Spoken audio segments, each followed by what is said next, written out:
On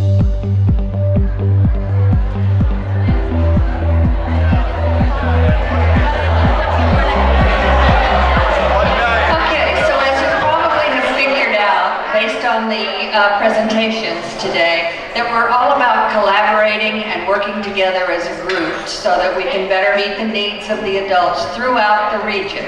There's been some significant changes in adult education in the last 4 or 5 years. Primarily the change is that we're no longer getting our funding because of students in the seat. The funding now comes to us because of the results that we have. Are we able to move our adults either into the workplace or into higher education? So in order to do that effectively, we need to all put our hands in the middle and say, we're working together on this because it's too big a job for us to handle all by ourselves. So to that end, the third session today was all about ways that we can work better together. So we want to take a little time now to let those group leaders share out some of the insights and some of the ideas that you came up with for how we can work better together. So we will start with Jamie and Joe. I think you had a group. Hello. So my partner Joe, he had to leave to go back to his site, but what we did is we divided the rooms in half. So we've got Dodger fans and we've got Angel fans. So both of us from SoCal, which is our representation of we are all in the same room together. We all have different opportunities that we share different programs, but yet we can help each other out and offer them. So regardless of what team we're on or what site we're at, we're all unified and we're all SoCal. So reviewing the notes, we had general collaboration. So how do we align our programs efficiently? And we had everybody take part and write notes, so we typed up these notes real quickly. But in a nutshell, so we want to begin aligning our curriculum by sharing lesson plans, finals, and objectives. We can use common Google in the classroom. Getting to know each other's sites is half the battle because we realize that sometimes we don't know what other sites offer. So that's super important. So a lot more collaboration at each site. And then as we go down, how can we implement contextualized education for CTE? Providing more collaboration, and that's the key word to this whole deal for our consortium is collaboration. So cross-district and services offer vessel classes across the board so that we can create those bridges. If we don't have a bridge at our site, we can start reaching out and working with each other to show what that looks like. So helping familiar with all of our program opportunities and what are the future plans for cross-program collaboration? Oops. Sorry, I have popcorn.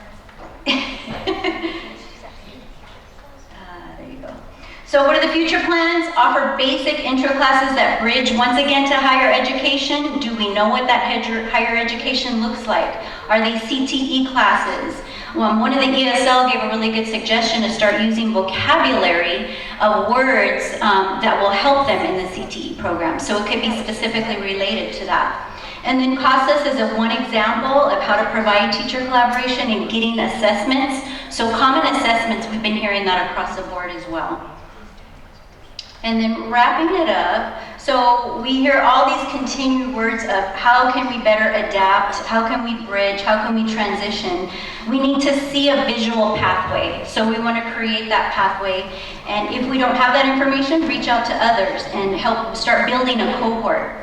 And once again, providing vocabulary. I know I'm going all over the place. And I think this is my last question. So what do these cohort programs look like? So a lot of people I noticed said they want more support from counselors. I didn't realize this. Some sites don't even have a counselor. So how that looks, I can't even imagine not having a counselor at the site. That can be pretty rough. So counselors are the umbrella that see all of the different programs and that can help guide students. So we know that we want to collaborate into the classrooms more and work together with what we offer. They also suggested one-on-one interviews. Now that takes time with each student. So maybe we could work on group sessions first and then lead up to one-on-one. So deciding what programs would be the best fit. Is it a transition to Mount SAC, to college? Is it a transition to a CTE program?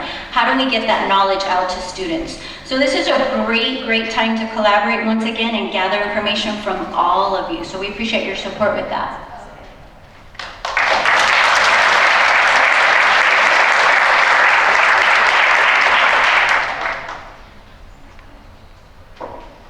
Thank you, that was a good discussion.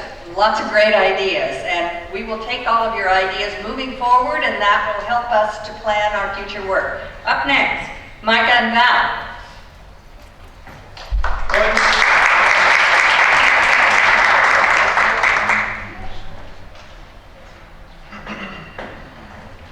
Hello everybody, my name is Micah Goins. I'm from Tri-Community Adult Education. I got to work with Ms. Valerie Clifford here from Hacienda La Puente. And our questions all focused on student support services and special populations. And thank you to everybody that attended our meeting and gave some great input.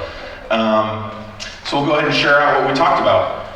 The first question, how do teachers and counselors create a vision of support to serve the adults in the consortium? What do counselors and instructors need to do this? That's a big question.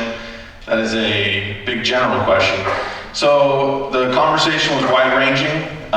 We talked about encouragement and consistent, persistent support, so not just at the beginning, but all the way through the program. Making sure that counselors are going into classrooms, and again, it's not just that upfront meeting, but making sure that they're getting that consistent support within the classrooms. Keeping students informed of support services, not just having support services listed in the counseling office, but make it available all over campus. And finally, collaboration and collaboration time between teachers and counselors throughout a student's program. So making sure that counselors and teachers are supporting each other, both within the work that they're each doing.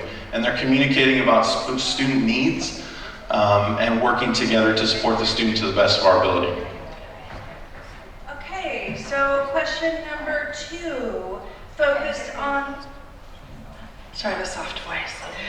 How can all ESL students have the same access to counseling services as other students? So we had very robust discussion. We broke our group up into 5 different smaller groups, and they all shared and they reported out. So some of the feedback that we got there was that it's really important to start incorporating activities where ESL students can participate with the larger population at school, so there's more of an immersion. Assistant technology is critical to allow accessible information. I think that went for students, but also for staff. So again, this concept of shared data, shared websites, shared resources is very critical. So teachers and counselors and staff and students are all equipped with this information. Prioritize ESL students. Again, I think that refers to bringing ESL students into, the whole culture of the school. Bilingual counselors and translators was a concept that we thought was really important as well. So having counseling services in multiple languages. And also having counselors be more of an active presence, going into classrooms, actively connecting with EL students and bringing them into the fold.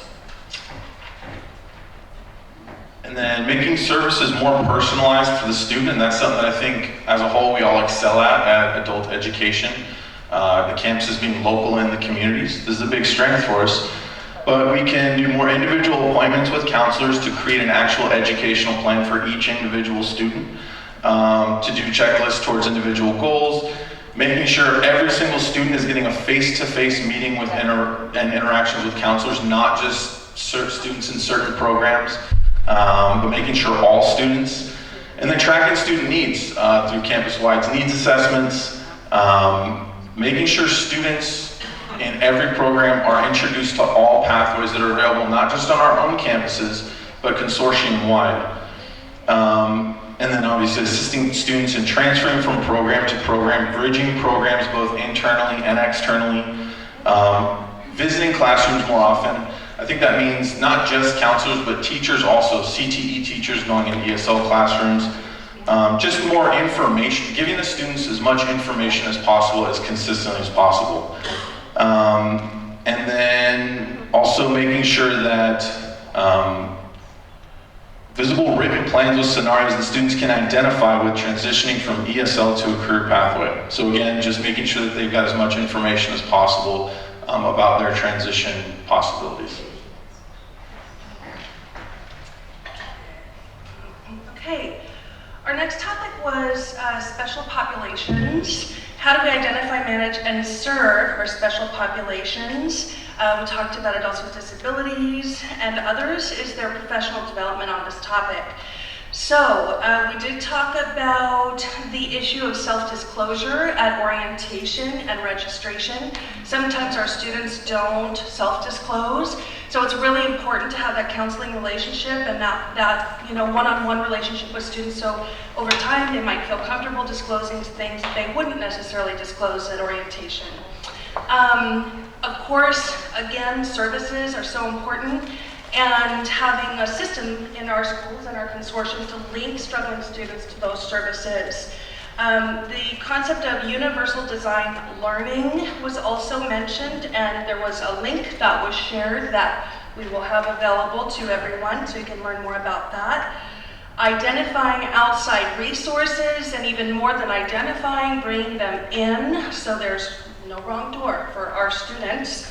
And then we talked about professional development. This is so critical. Teachers were saying that it's very important for them not just to attend professional development, but then to be supported to bring those concepts into the classroom, especially around how to identify students with special needs that are in their classes. And finally, we talked about the importance of having more entry-level assessments available for students.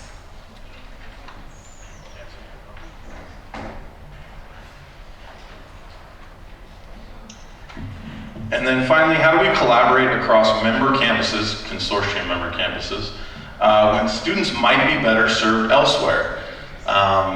So when you realize you're sitting with a student, whether you're a teacher, counselor, and you realize, well, maybe our program might not be the best for you, but I know of another program that might work for you. How do we handle that? Making sure that we have as much information as possible for those students available about other programs in the consortium. We talked about possibility of having a career day on campuses just for adult schools, and a consortium-wide event was brought up. Having a consortium-wide sort of job day, career day, and then also making sure that the consortium website is updated with all the most recent information. And then again, providing students as much information as possible through books and pamphlets. Making campus tours available at other campuses, and then also providing referrals for community services for that specific area, using the consortium website, and then also the 211 and the Rainbow Guide. So again, just making sure that students, even if you can't serve them well not serve them well, but even if you can't offer them the services that they need on your campus, making sure that they get the information regarding services at other campuses as well. So thank you all so much.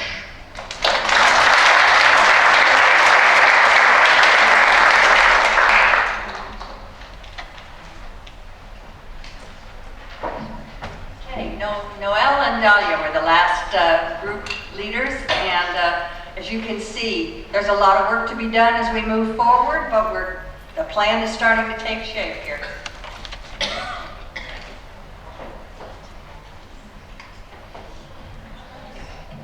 Hi there, I'm Noelle, and I'm a counselor at Tri-Community. And we had a very outspoken group. We had really good discussion. We talked about motivation and engagement as well as external partners. So we're going to start with the piece on motivation and engagement. Some of the ideas were really creative. We had one that was educational Sherpas, which would be kind of a overall guide on different programs in terms of collaboration and having students being engaged and having somebody kind of lead them along their path. And we also talked a lot about counselor engagement, making sure that all of our pathways are covered and that there's somebody who knows what they're doing in each of those pathways to guide students. Having educators address student needs in classroom and make referrals as needed to outside resources, which us counselors have lots of referrals to give out. Scrolling down. Okay, thank you. Having instructors communicate with each other to provide resources to their students to share content across different programs. So if you have an ESL student who's also interested in the CTE pathway, being able to have our instructors guide our students in that direction. Integrating course content into various courses, for example, GED content and ESL courses to facilitate a student to move through various pathways. Encourage students to use technology as a resource and become familiar with various systems. So we sat here and we learned about all the different uses of technologies, and I even learned today about some really fun ones.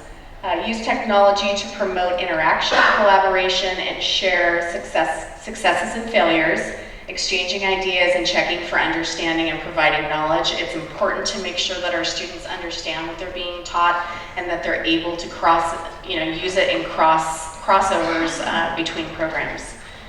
And using some of those programs that we learned about today, like Google Keep, slides, videos to engage different learning modalities and teaching styles. Okay. I think this is going to be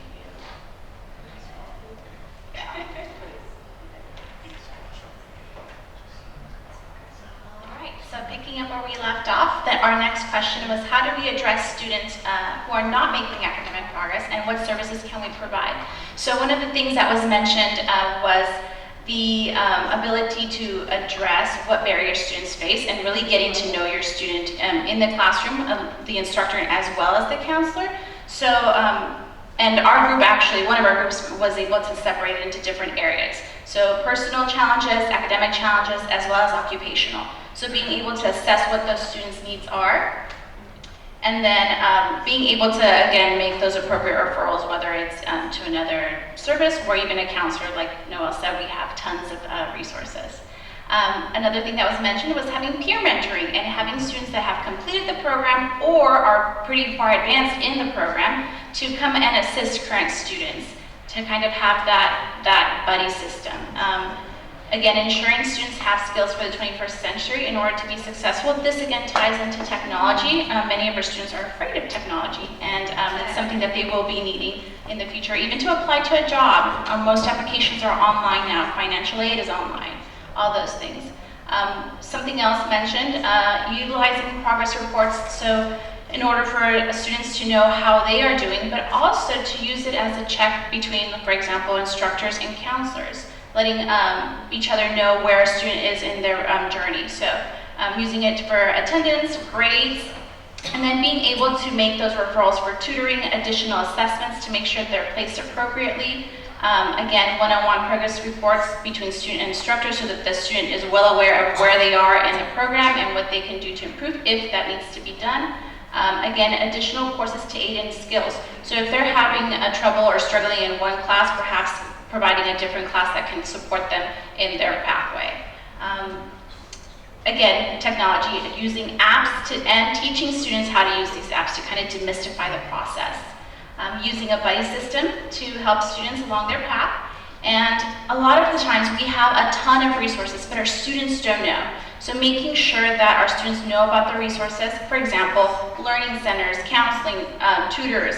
And one of our groups also mentioned Early Alert. So the instructor refers a student to the counselor for assistance, and that way they are put like on a notice, a checklist, like you please keep an eye on this student, they need additional help, how can we help them? And like one of the tools that we learned about today was Seesaw. Next question that we tackled was having to do with external partners. How can we develop relationships and collaborate with community resources? So some of the ideas we came up with were social services, like WIC presentations, Coalition for Human Rights, and Rainbow Resources, also that 211 that was previously mentioned. Safety services like campus safety trainings. We at our location have a police officer who's scheduled to come and speak to our ESL students, for example. Professional services, career workshops, college fairs, resume and job fairs, and guest speakers. and provide practical resources, for example, role play with a student prior to making a phone call. Field trips were mentioned, especially for our CTE students, such as cosmetology, what it's like to take the state board exam, actually have them sit in and watch what that prep is like, and maybe get a snapshot so they're not so nervous when they sit to actually take the test. Provide services to community centers. We had somebody bring up going to senior citizen centers and giving out free haircuts, a cosmetology program, getting involved that way. Using websites, business partners, showcases of all of your different programs, open houses, flyers, brochures, banners, word of mouth, and just generally having a good attitude. And sitting on advisory boards, bringing employers and schools together so that when students actually complete a program, they know the resources and places in the community that they're able to possibly go and work at. And career fairs and that type of thing so that the community is aware of what's out there.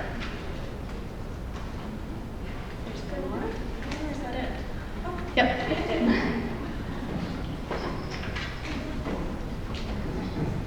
Excuse the typo, that's totally my fault. I was typing very fast. So how do we strengthen and share our partnerships, both external and with each other? So a lot of the things that were mentioned in our group were providing opportunities to network across institutions. Like it was mentioned before, a lot of times we have programs within our schools, but we don't know about them. So how can we refer our students? So definitely sharing our resources with each other. And some ways to do this was some ideas that were thrown out were open house, hosting an open house about your programs, your services, different committees, and having work-study partnerships as well, for example, with external businesses or partners in the community. Again, internships or externships. The consortium, what a great way to network across institutions. Workforce task groups, which I think most of us are familiar with. Having staff meetings, and this, again, is my fault, PLC, professional learning committees.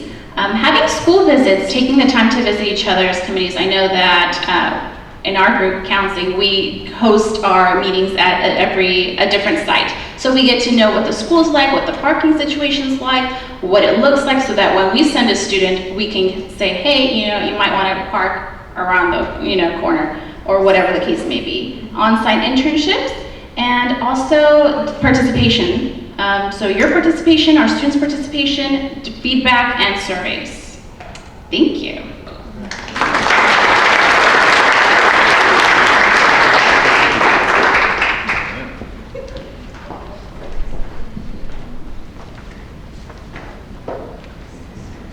Okay, we're going to wrap this up so that you can get out of here at a decent time, but I just wanted to comment on what a wonderful job you've all done today and how proud we are of the work groups and the leaders today for really focusing on collaboration and partnership. So give yourselves a hand.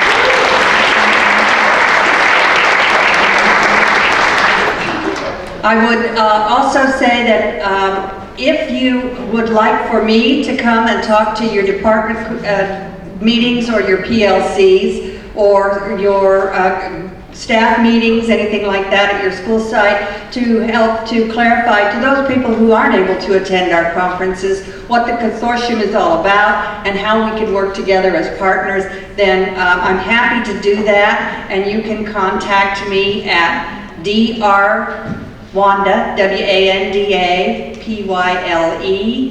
@gmail.com, and I'm happy to make myself available to you.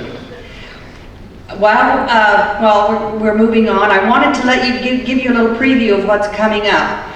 The term contextualized instruction is listed all the way through the legislation about adult ed. Contextualized instruction is simply the hands-on, real-world application of the things that you're teaching right away. In other words, making a connection between your subject area and the workplace.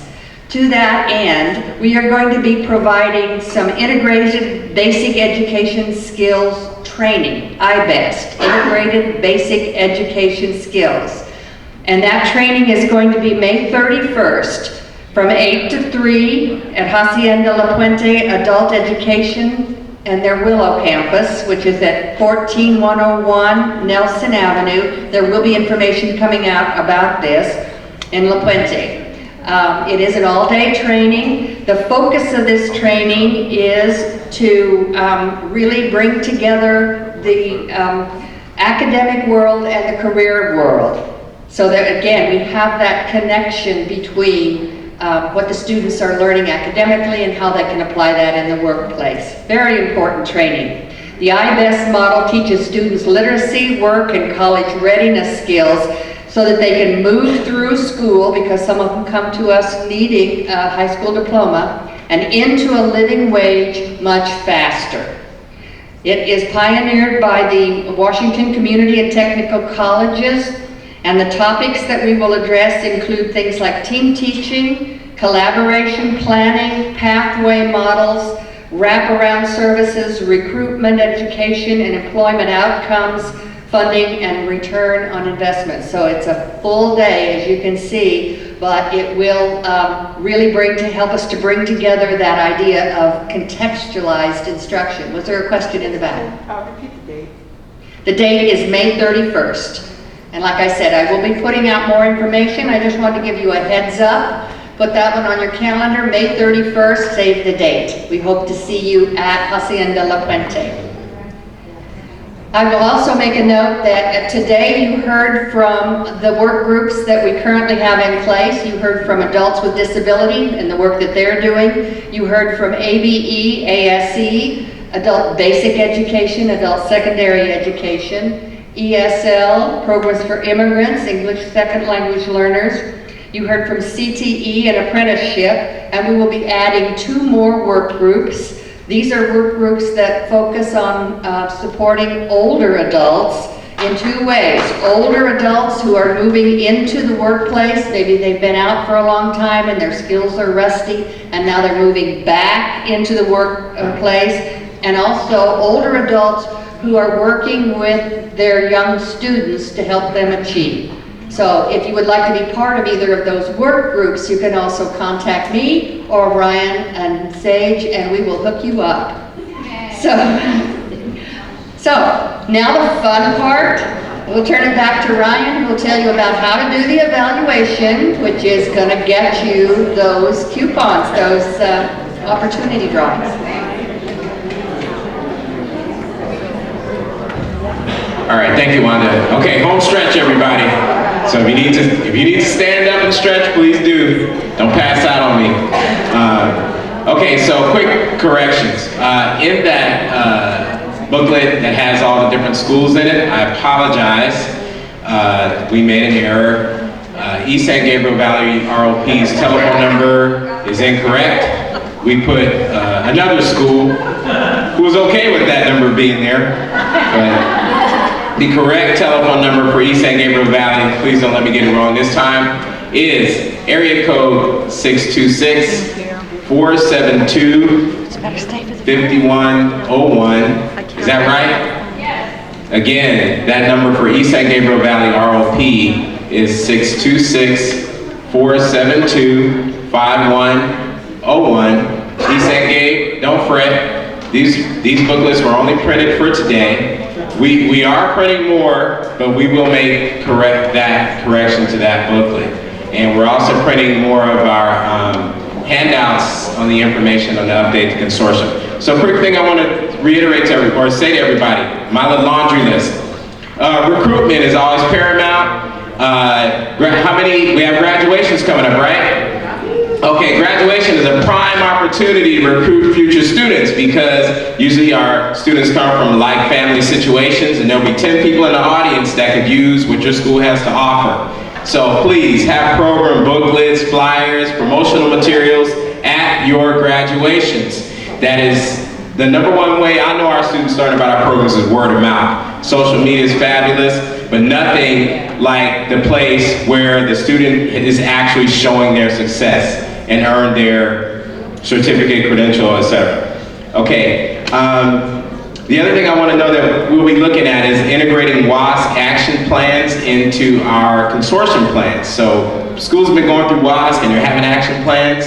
We're looking at integrating those into our overall plans for the consortium, so keep that in mind. We talked a lot about these tech resources today and in the slams. And people may say, how the hell am I going to use this in my class? I don't have time for this. I don't want to learn this. This is cute, but it is just of no use to me. Maybe if somebody helped me, maybe if somebody helped me move my curriculum.